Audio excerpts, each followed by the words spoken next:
what I was saying was welcome to the today's HR forum in relation to employee engagement and future HR trends. And I was saying that one of the things we can actually experience here, not just observe, is the trend of online events.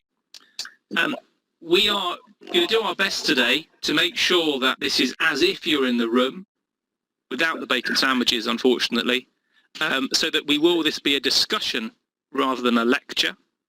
We've got facilities to ask questions on the equipment. You can send those through, and I'm going to act as chairman of the event, and I will put those to the panelists, which I will introduce in a second.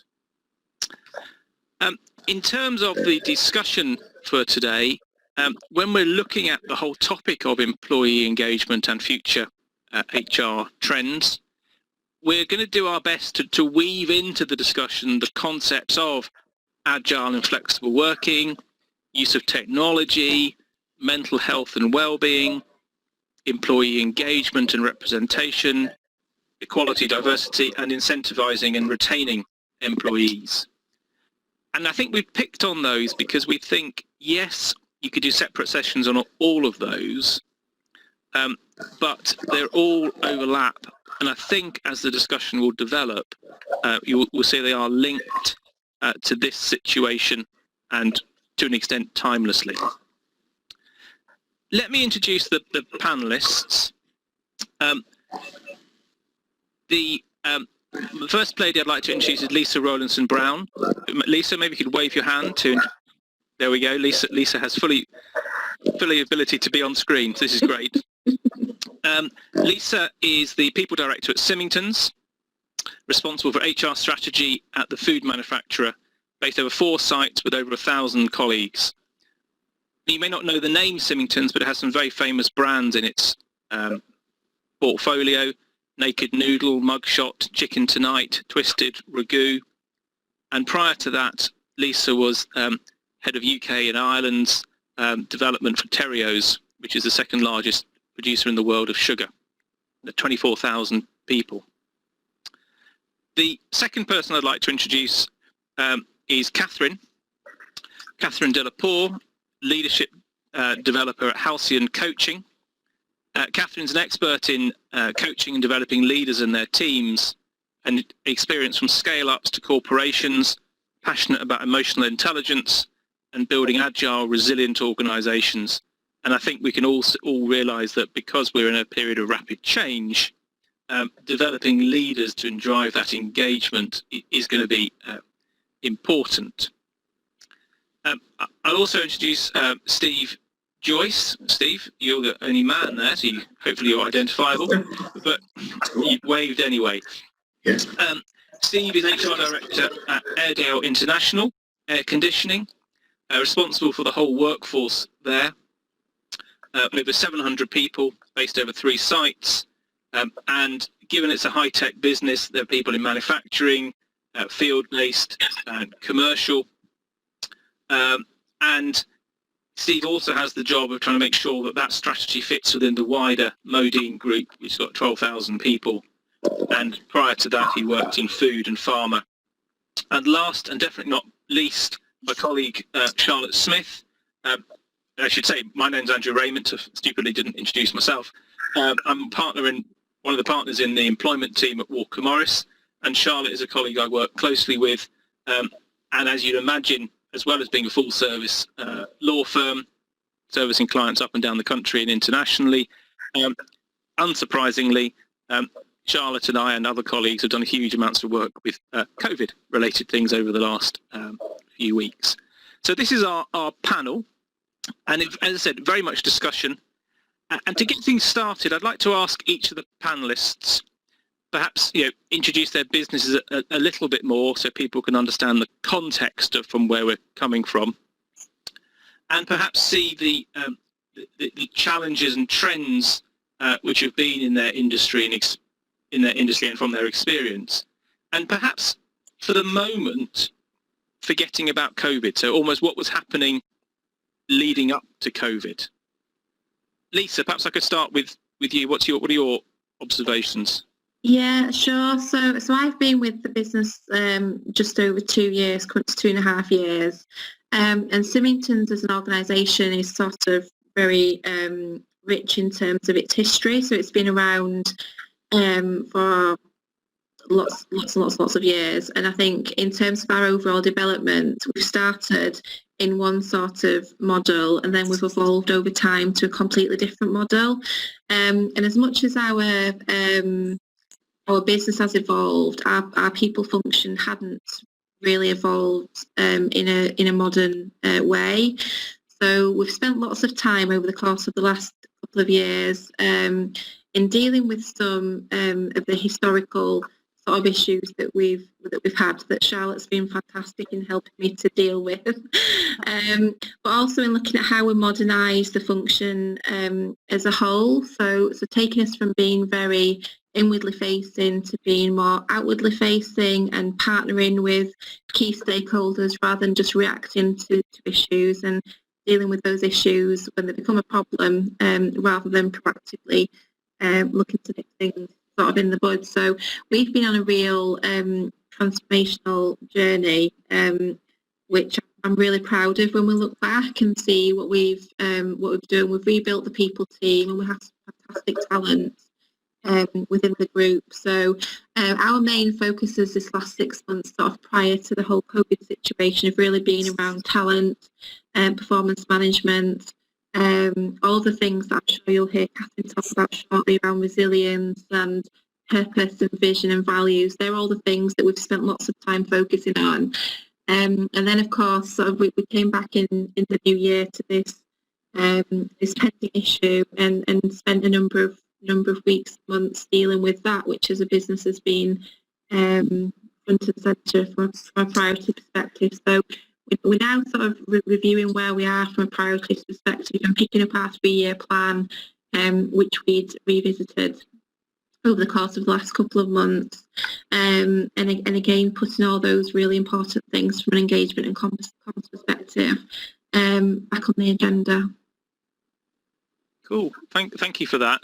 Steve, what's been your experience, again, in the sort of looking at it from a pre-COVID point of view? Then my next question is going to be what difference, but at the moment, pre-COVID. Yeah, so pre-COVID, we are growing as a business. We were growing, the business really sort of took off because of the growth in the data center market, sort of from mid-2018, really. So our issues pre-COVID were all about recruiting skilled people into the business. Mm-hmm. And that's not just in Leeds, that's, across the UK and in some cases outside of the UK. So, the challenges were all about recruitment. It's a fairly traditional engineering business. People generally stay, certainly in the Leeds operation generally stay. We also have an operation up in Consett in County Durham. And again, that's a similar type of engineering business with a longevity in terms of its workforce. So a lot of the issues were around recruitment, a lot of the issues around apprenticeships, bringing new people in, graduates in, trying to support the pipeline of people coming into the business while we saw people, our biggest reason for leaving has been increasingly retirement, not sort of, general turnover. So it's been about supporting that skills as the work tends to get more complex, really. Yeah, that's interesting. And Catherine, what about your perspective working with people? Excuse me. So I don't know if I see a huge difference kind of pre and post. As you can imagine, I mean, as a consultant, in terms of my team coaching business, that kind of fell off the precipice as soon as COVID happened.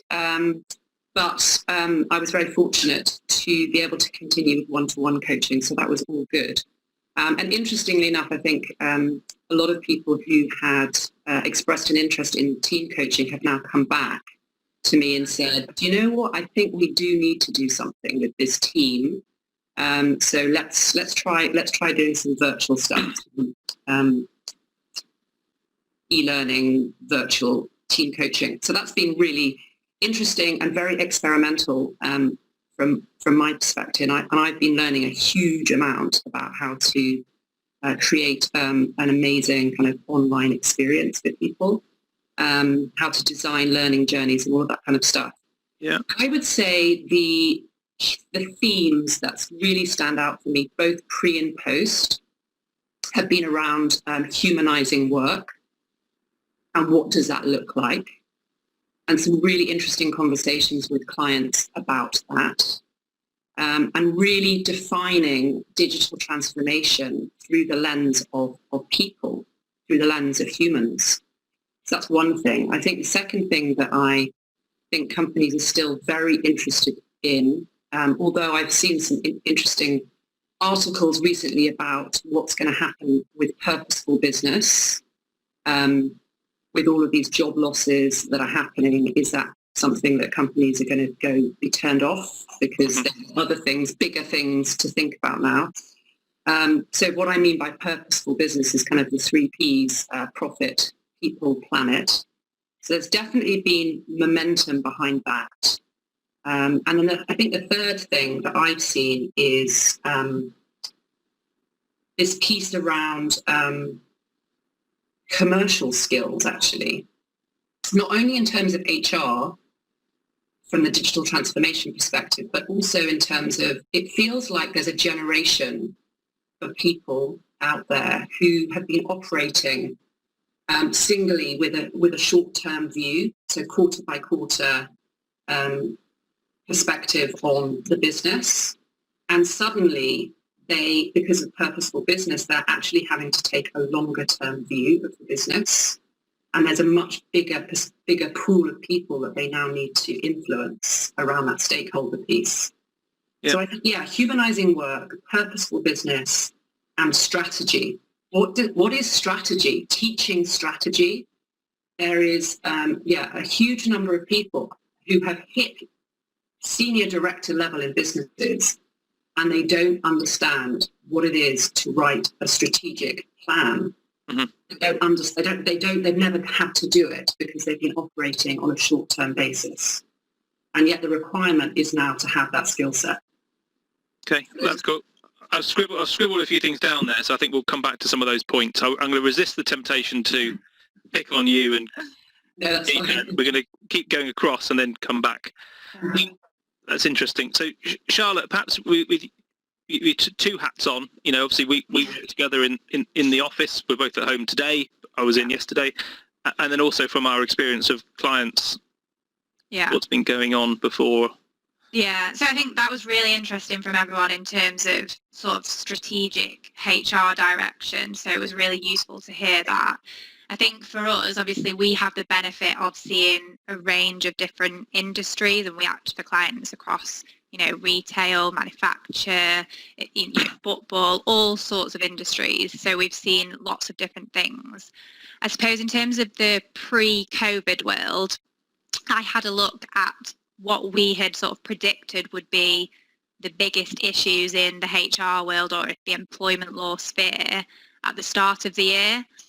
And the key ones really were sort of employment status, which has been a really big theme for a long time, I think. And we've seen the whole host of cases with sort of Uber drivers and whether they are workers, whether they're self-employed, whether they're employees. And we had the Taylor review, which talked about that in a lot of detail. So that was one of the key themes that we had predicted. And similarly, we were supposed to obviously have the changes to off-payroll rules, IR35 rules, in April of this year. So there was that big theme of greater employment rights, greater employment status, and greater tax collection. And again, I think we'll come on to how COVID may or may not have changed that, but that was one of the big issues. I think the other one that we pinpointed was the whole Me Too movement in sort of sexual harassment in the workplace, and how it was becoming more normalised to sort of speak up or speak out, maybe against more senior people in organisation. So again, it was sort of employee rights, the Equalities Act type stuff. And then I think the other big thing that we'd been talking about for a number of years was the increase in tribunal claims. So we'd had the fees abolished a couple of years beforehand, and we had seen sort of a steady rise in that, a steady increase over the years. So they were all things that we were talking about. And the other obvious one, which I haven't touched upon, is Brexit as well. So there was a lot going on anyway at the start of the year, and there always is in sort of the HR and employment law world. But then obviously COVID came along and gave sort of HR professionals and employment lawyers lots more interesting things to deal with, which I'm sure we will come on to. That's cool. And 20 minutes in, it was first mention of Brexit. Who'd have thought that? I apologise. No. It's good we lasted that long. So, thank you, everyone. So I suppose, again, maybe perhaps coming back to Lisa, you helpfully introduced the business and the things you were working on at the beginning of the year when you turned up bright-eyed, bushy-tailed on the 1st of January to implement all these things, and then COVID happened. So I suppose how has that changed? And I suppose the two questions in there, there's one, what immediately happened, and then what's that leading into? Yeah, so I think as I look back over the last few months, I think one of the things that has been really apparent is it's levelled everyone as human beings. Mm-hmm.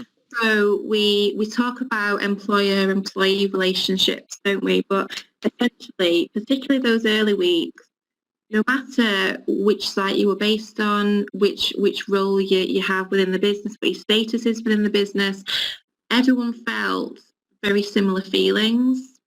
And so our responsibility from the very beginning, and I've taken it as a very sort of personal task for me and for our wider exec team, is around how do we engage with all of our colleagues who are going to be feeling frightened, who are going to be feeling concerned, who are going to be having financial difficulties because their colleagues have been furloughed. We've been very, very lucky with the type of business that we have.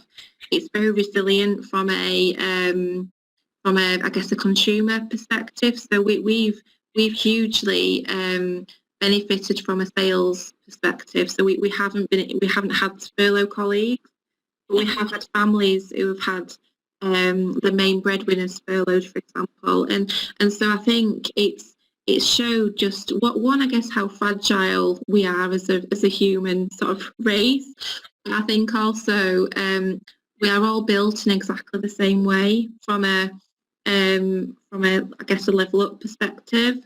So we focused very much, even prior to the lockdown, we amended our data policy to allow us to communicate directly with colleagues using their personal email addresses. Okay. And opened ourselves up completely to say, talk to us, whatever's worrying you, whatever your concerns are, please tell us, so that we can either tailor our comms to a wider audience of people that may be feeling the same as you, or we can address your own personal concerns. So where initially there were issues with schools closing earlier than others, we've got 2/3 of our colleagues that work across operations who work fixed shifts, and so have had all those sort of pressures to deal with. So I guess early on it was very much being ahead of the ball as much as we could be, given the fact that the situation was evolving as much as quickly as it did.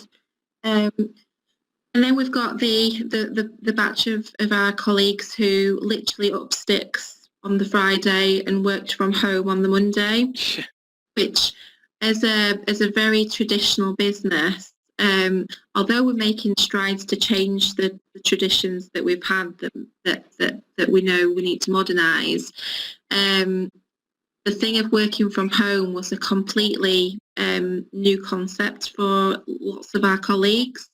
So we've had the whole thing of focusing on their well-being, how we engage with people that normally are in the office and see each other every day.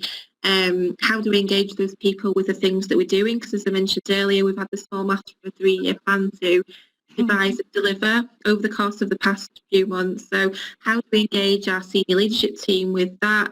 How do we still do the values work that we'd started, which are things that are exciting for people and have been a bit of a distraction from some of the more scary aspects of things going on in society, that people wanted that escape and looking towards the future and being part of the journey that we'd already started sort of towards the end of last year. So I guess in answer to your question, it's a long-winded way of answering it. Yeah. I guess initially it's really been about communicating and engaging and recognising that we're all built exactly the same. So where we had lots of people that hit a real wall at Easter when the reality set in terms of We're all nodding. Yeah, schools are closed, I can't go into the office, all of my normal routine has gone, Yeah. So dealing with that and focusing on engaging with people. And then priorities now from a COVID perspective. I mentioned to Charlotte earlier about this, and I think our number one focus is not becoming complacent, because as we see that society is starting to relax again in terms of being able to do more normal things in a different way, in a new normal way, what's really important is that we don't forget that this is still a huge problem for us to deal with. The issue, the health emergency hasn't gone away. We're just having to deal with it and operate in a different way. Yeah. So my challenge as our people director is to ensure that we constantly make sure that the whole COVID situation is front and centre. So the huge investments we've made and we continue to make across all of our sites and all of our manufacturing facilities, we make sure that they become part of what we do, and we recognise it's not just going to be for the next few months, this is going to be forever, Yeah.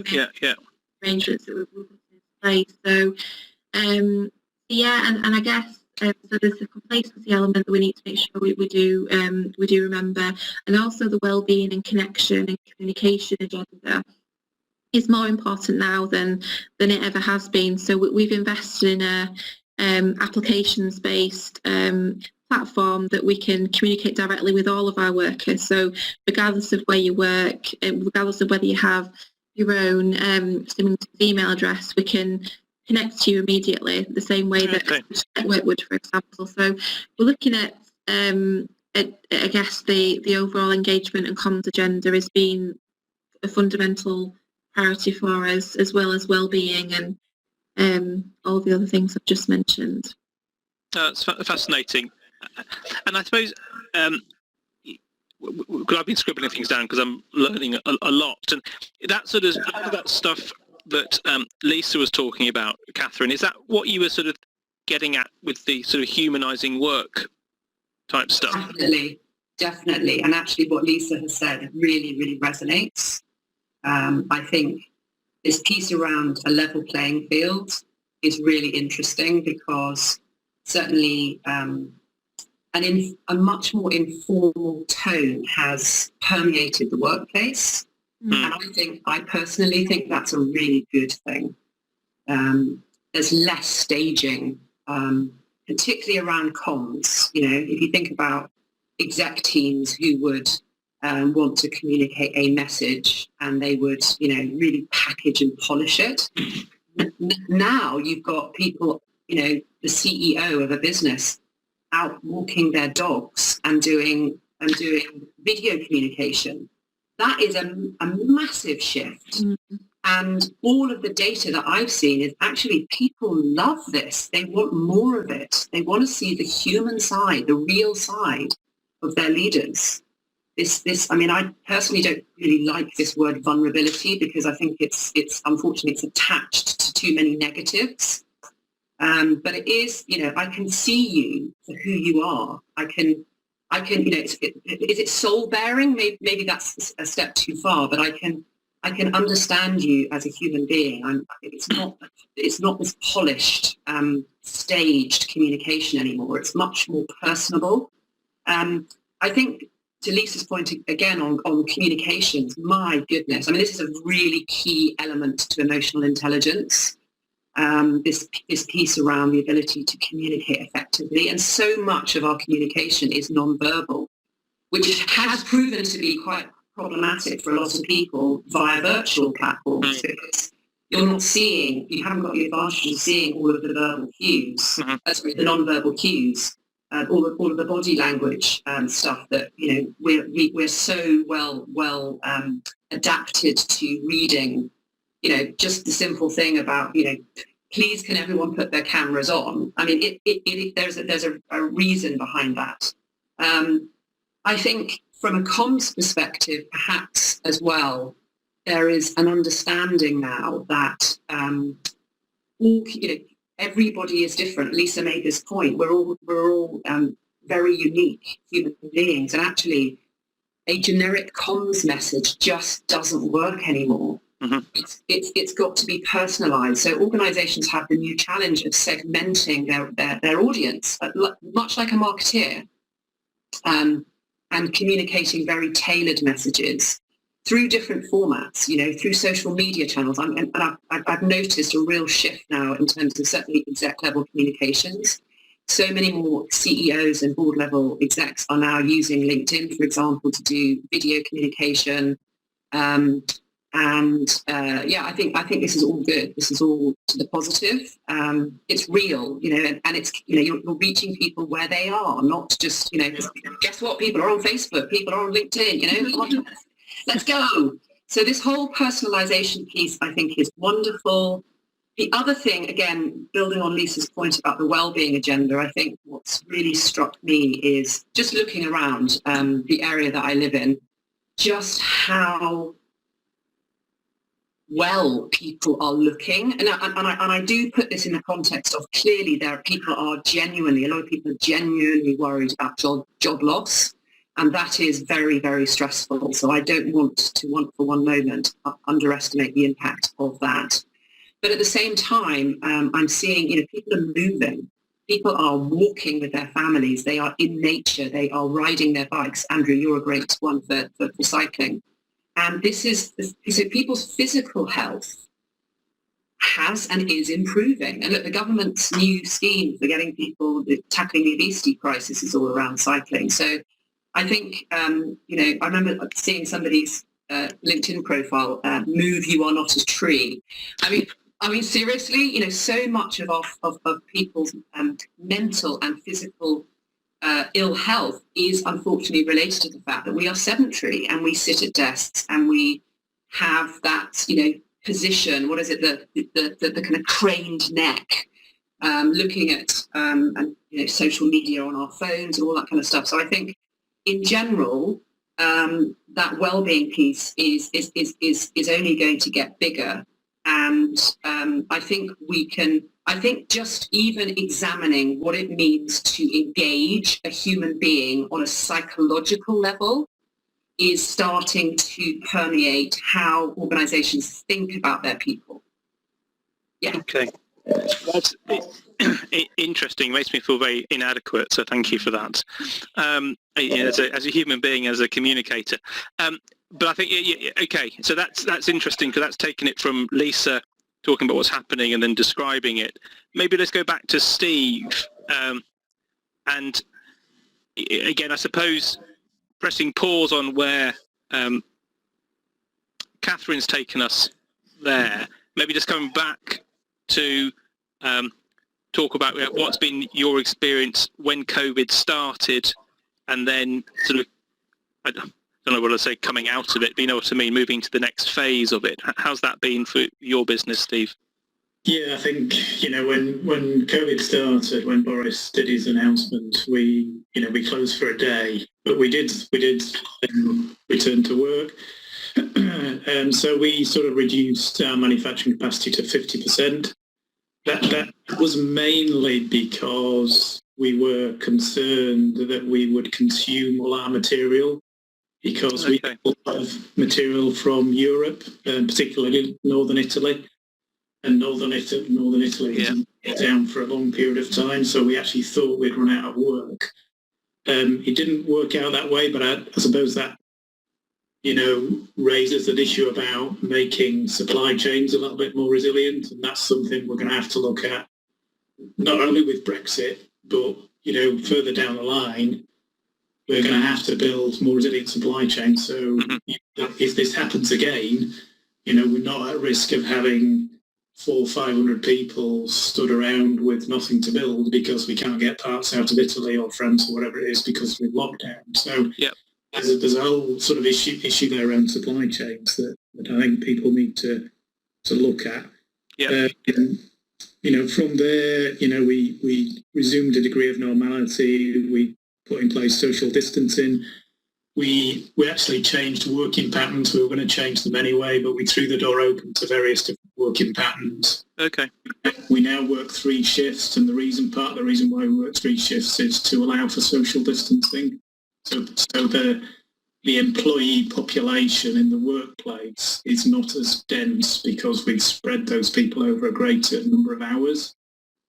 And we've done all the changes with one-way systems and signage and, all those sort of tactical things to make people feel safer in the workplace, masks, that kind of stuff. I think just a couple of points that Lisa and Catherine made. I agree with the sense that it is a level playing field in respect that we're all facing that same challenge. But people's jobs are different, and that comes back to Catherine's point about segmentation, because one of the worries I have is we have an office that has 133 people in it. It now has 25 people in it. They can all work from. Great for them. The guys in the factory don't have that choice. To work, they cannot build a chiller or a product. Marriage at home, it just doesn't happen. So. There are different challenges with managing those constituent groups. We have service engineers who, were fairly high risk in terms of they would go into a hospital, for example, and do, service on the equipment and things. So again, there was a different message to those people about, what we needed to do. And it was interesting because they were getting, lots of challenges from their families about not going because they're going into a hospital, which may put them at risk, which may put their family at risk. So, we've had some interesting challenges around that. And then, we have an office in London, in King's Cross. Nobody's been in that office since the beginning of March. Empty. So, there's lots of stuff in the news about people reviewing their office footprints in terms of, how they're going to use things in future. And I think looking forward, even the office in Leeds, which would normally, like I say, have 130 people in it, I don't think that's ever going to have more than 30 people in it, to be honest. I think managers need to get their head around the fact that maybe the office will just be a hub now that people go into and out of, and that opens lots of things about, well, how are you going to manage? How are you going to measure people? How are you going to, look at their output? There's a whole thing there about new management skills that are required around how they're going to manage remote teams when traditionally they would have walked into the office and their 30 people would have been sat there. Yep. Gosh, it's interesting. No wonder we're all tired. Each issue just turns into another issue, doesn't it? So thank you for that. Maybe Charlotte, again, what's been, I suppose I'll let you speak for our sort of shared experience perhaps, what's been your observation with clients? And again, I suppose because to an extent, Steve and Lisa have been dealing with positive challenges, perhaps some of the other side of the equation. Yeah, no, definitely. I was trying to frantically scribble some of the things down that everyone was saying because there's so many good points, and we've had very similar experiences. So I think obviously we were in the sort of immediate firefighting stage when it was sort of late March, early April, and we had lots of queries about sick pay, statutory sick pay, who's entitled to what if you were isolating, and then we moved into some businesses had to shut, and this was, completely unprecedented situation. And at that point, we didn't even have the furlough scheme announced. So people were saying, well, what do we do? We've got employees who are ready, willing and able to work, but we cannot offer them that work. And no one had actually thought about what would happen in that situation. And then thankfully, obviously, we got the announcement that this new furlough scheme would be put in place, which obviously brought its own challenges, particularly for HR professionals and employment lawyers. And I think going back to sort of, again, Lisa and Catherine's points about collaboration and working together, we saw like some really good teamwork, I think, coming out of those completely new concepts that we'd never seen before. So as an employment team, we were all, sort of helping each other out to figure out how this actually applied, and clients were also trying to figure things out at the same time. So we had all of those immediate issues. I think as time's moved on, and Andrew, you wanted to pick up on maybe some of the more negative things, we obviously have unfortunately had some clients who have had to make difficult decisions and have had to make redundancies and start that sort of consultation process. I think the majority of clients have sort of made as much use of the furlough scheme as possible, but also recognise that actually, and I think what somebody else made this point, these changes happened, but they're all here to stay. This is a long-term thing. So people have realised that some roles are, not required anymore, or perhaps a different type of role is required. I think people have tried to avoid sort of mass redundancies so far because, we still do have a few months left of this government support scheme. So I think it remains to be seen whether that will genuinely save jobs that wouldn't otherwise have been saved. So we've got this bonus that people can access if people have been returned from furlough leave and stay employed until the end of January. But in reality, what difference is that going to make? We're not quite sure yet. I think I've seen a lot of clients who have genuinely felt that there are different roles that are needed. So while a certain role might be, in theory, redundant, people have been looking for, in the genuine sense, suitable alternative roles for those people. So I think, for example, we had someone in retail or in the restaurant industry who was a facilities manager, and they just weren't acquiring further restaurants. So actually, that role, from their perspective, needed to be changed, and it needed to be more of a strategic role, which again, I think we've seen Catherine, Steve and Lisa talking about. So I think it's all of those kinds of things. And yeah, again, engagement with people, engagement with employees, that has been, I think, at the core of the government's message throughout this is you need to engage with people, you need to engage with them about the return to work. And you need to get their input and see what they are actually comfortable with. And a lot of it for big businesses as well wasn't just thinking about legally, is this what we can do? People were thinking about what is the right thing to do from a people perspective. And, that goes to the whole PR perspective as well, and also kind of throws back to what I mentioned at the start in terms of employment status. So we had a lot of clients that actually engage sort of casual type staff. So for example, we have some football clubs who engage match day staff. And the question was, should we actually make use of the furlough scheme for these people? Technically, if they are genuinely workers and we're not obliged to provide them with work, then we don't need to pay them. But actually, from a presentation perspective, from a people perspective, people were thinking this is people's livelihoods and we want to do the right thing by these people. So you'll have seen in the news that many sort of clubs decided to do that, and many other different businesses have decided to make use of those schemes in respect of their casual staff as well, which is really good. And again, that goes back to the whole status and employment rights issue as well. I'm just trying to think if there was anything else that I think as well with what Steve said. Yeah, a lot of clients are sort of looking at changing business models now. What can they do to sort of disaster recovery plan? And again, this is something that we're focusing on at Walker Morris in terms of what can we help our clients do? How do we need to change contractual relationships and supply chain relationships? And I think we are actually doing a webinar on that at some point. So it's all really interesting stuff, and it's all really relevant stuff. Okay, so thank you for that. I'm conscious of time. I suppose another question I'd like to ask is, one of the things we had in the heading, I suppose, is sort of incentivising people and engaging. Well, incentivising is a means of engagement, I suppose.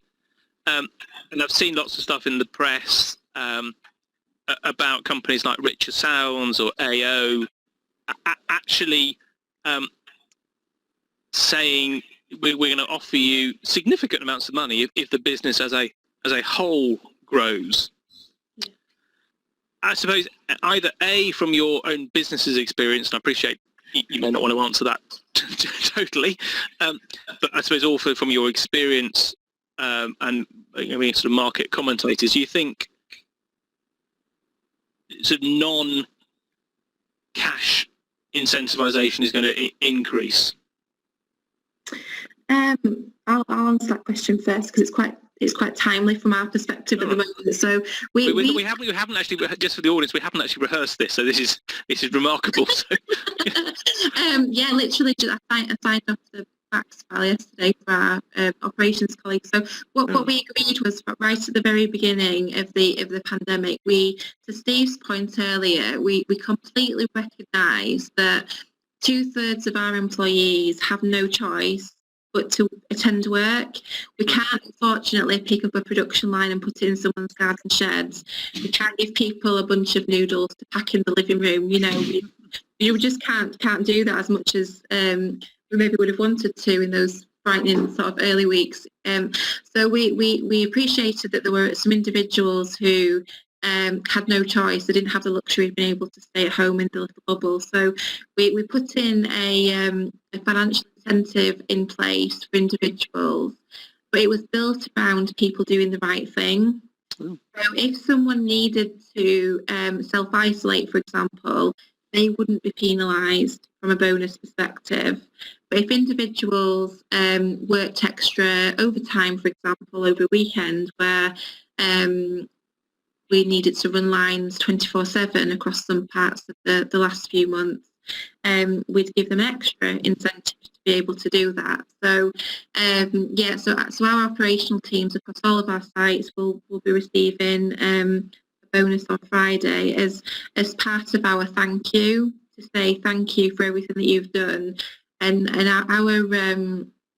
our operational sites have sort of taken the hashtag of feed the nation. So we're feeding the nation. And so we to one of Catherine's points earlier, we've changed the way that we communicate. We've changed the language that we use to communicate. In the whole, we see you, we hear you, we feel everything that you're feeling. We completely understand this is a difficult testing time for everyone, sort of varying degrees. So the comms that we've sent out this week to say, here you go, here's the bonus that we talked to you about. It's all centred around thank you for everything that you've done, because without you doing everything that you have done and coming to our operations sites every day, we wouldn't have been in the position that we have been to have taken the extra level of sales that we have.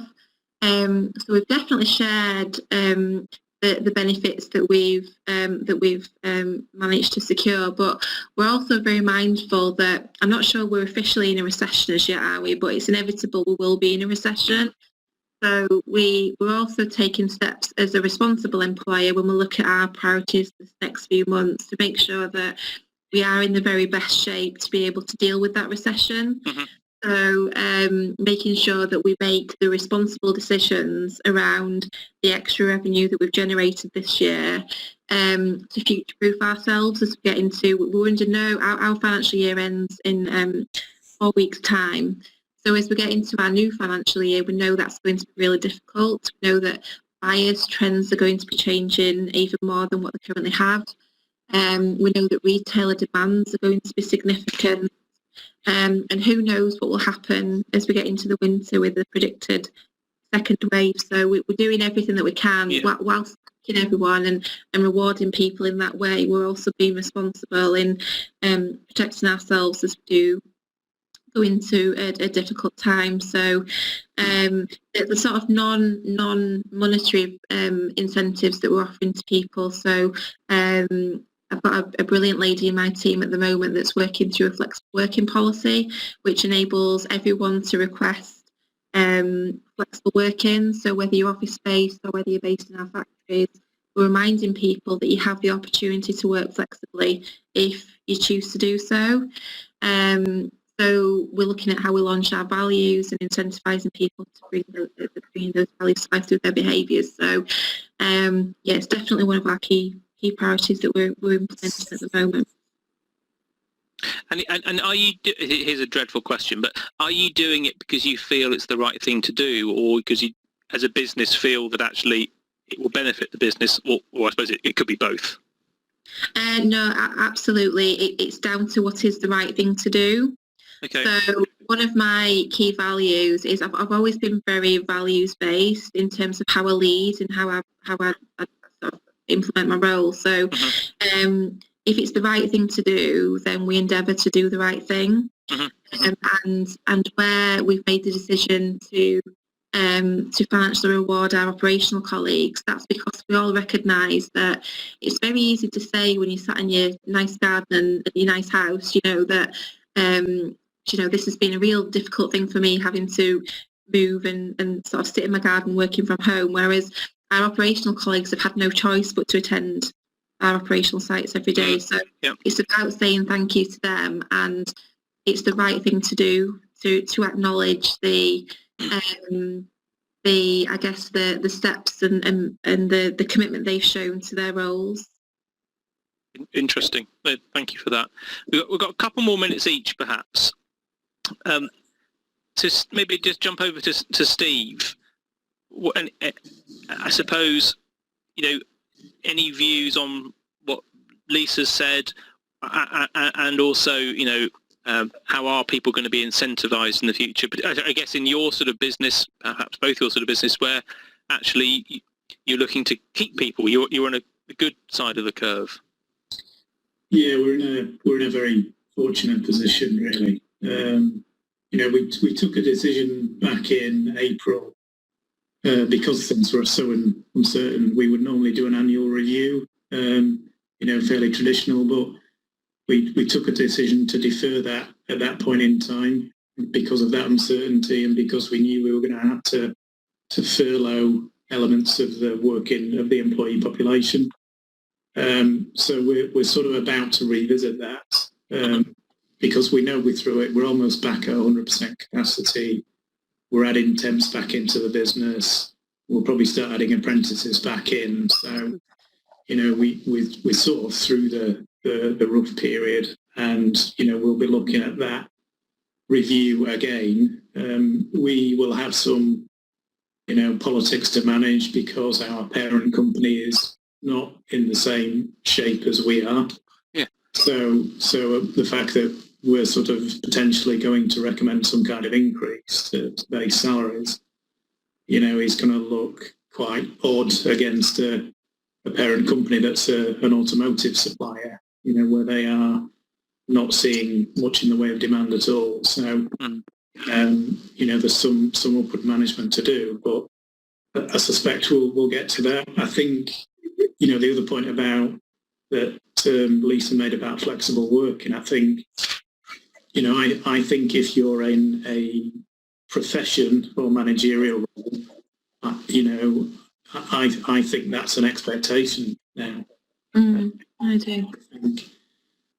When we recruit people, and again, we're going to be in the fortunate position of recruiting people, I suspect one of the questions is going to be, well, how many days can I work at home? That will be it. We did a little, we used the Survey Monkey tool to out and sort of start asking people, what sort of preferences. And surprisingly, it's not, people don't want to be at home 5 days a week. The majority of people that, certainly in our company, they were saying they'd like to be in the office 2 or 3 days a week. Yep. I do think people miss that, that interaction, and I think people are finding 5 days at home working, quite a slog. So, it's just interesting to get that over that sort of population of people that was the sort of demand almost to be let into the office. And that's a tricky balance at the minute because, all the stories about the second wave and winter and whatever, you probably don't want to bring lots of people back into the office at the minute to then send them home again later in the year. But I think flexible working will be a demand from jobs where they can work from home. Mm-hmm, mm-hmm. I'll come back to Catherine in a second. Thank you, Steve. Just to Charlotte then, observations from other clients? Yeah, so in terms of incentivising employees, I think Lisa made a really good point about the slogan, sort of feed the nation. And we've seen lots of sort of positive stories as well in this quite difficult time. And I think that is really one way, sort of on the softer side of things, to recognise the value that people are adding and the hard work that they're doing during this time. So I think there's been similar sort of hidden heroes type campaigns, not just the NHS, also like the food manufacturing industry. I think even small things like that can go a long way, and we saw lots of people sort of sharing stories about how they might have repurposed the factory line to sort of make PPE and things like that. So all of those things I think are really a good way for both good publicity for people's businesses, but also to keep your employees happy and know that they are valued. So it can just be very simple things like that in terms of the employee engagement piece. And again, I think on one of the other themes that we've already picked up on is sort of this consultation with employees and employees having a say in the direction of your business and what sort of a company that they want to work for. So, for example, we've talked about mental health, and there's lots of businesses who are making a lot of noise about that, which is really good because obviously it is normalising speaking about those types of issues. The other one is the equalities piece and sort of underrepresentation of Black and minority ethnic communities within the workforce. And again, I've seen a lot of big businesses who are making statements about this and sort of imposing that culture shift. And I even I emailed a client and I got an out of office response from them saying that they were on their service day and they were sort of dedicating that whole service day to educating themselves about diversity in the workforce. So I thought that was, a really nice touch and something that we haven't necessarily seen very often. So I think it's all about, and it's exactly what we're talking about, is sort of stakeholder engagement and you having a say in your business. Interesting. Just Catherine for a minute or so, then I'll wrap up by 12. So much great material here. I mean, I think we can probably all continue to speak for the rest of the day. I think just a couple of things on maybe from more of a sort of psychological point of view. I would say this statement is a truism. You get the behaviours you reward.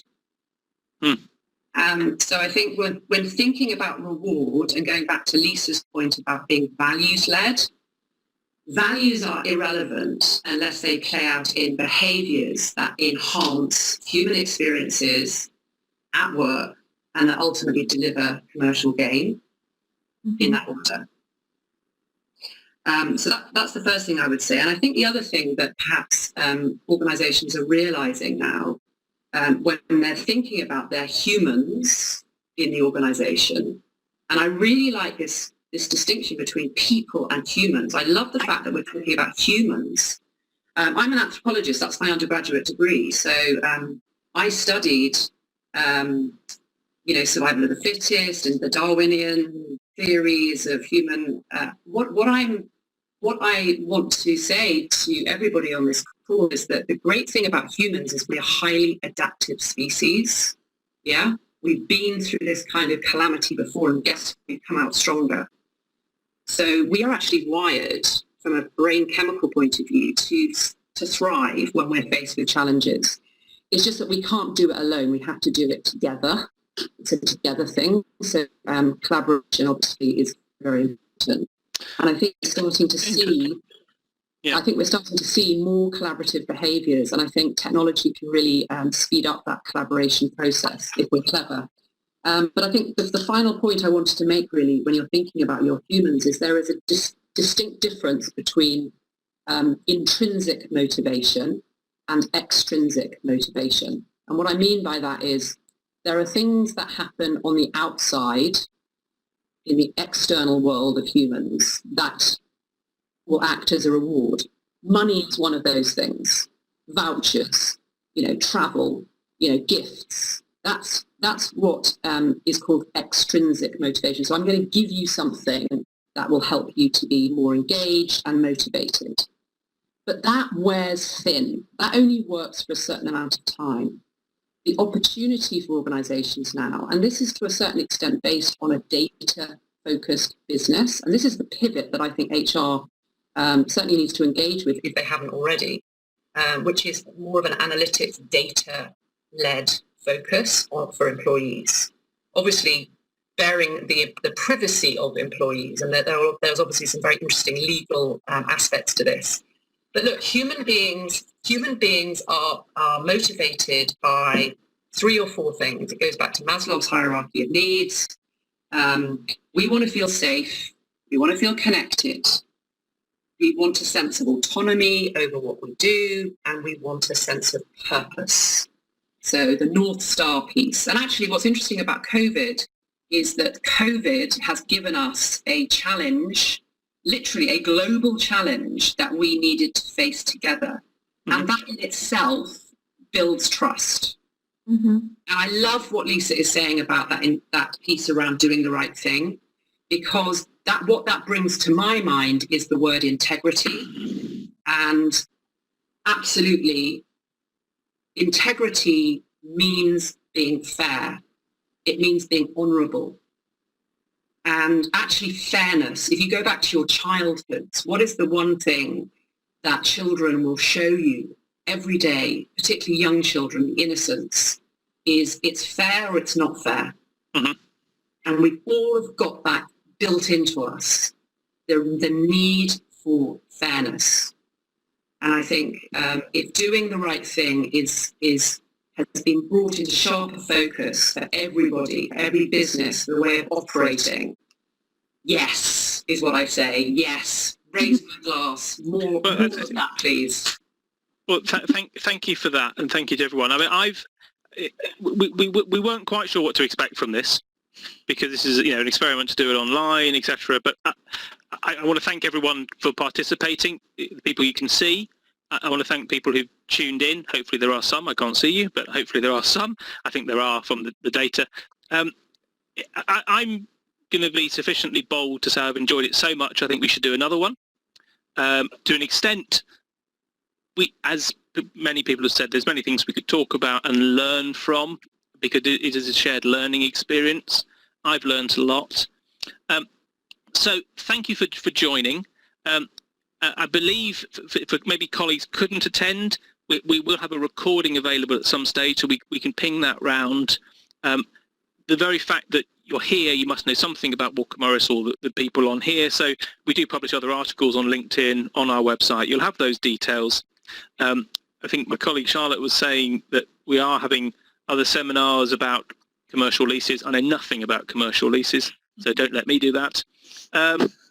But other people were doing it for other colleagues and supply chains, etc., etc., etc. So thank you very much. But I think the final thing, actually, I know we always ask for feedback, but genuinely here, because this is an experiment and a learning process, if there are things, whether it's audibility or visibility or pace or topics, do let us know, because we all want to learn. So on that note, I hope you have a very good day, and thank you for your time. Bye-bye. Thank you. Thank you. Bye.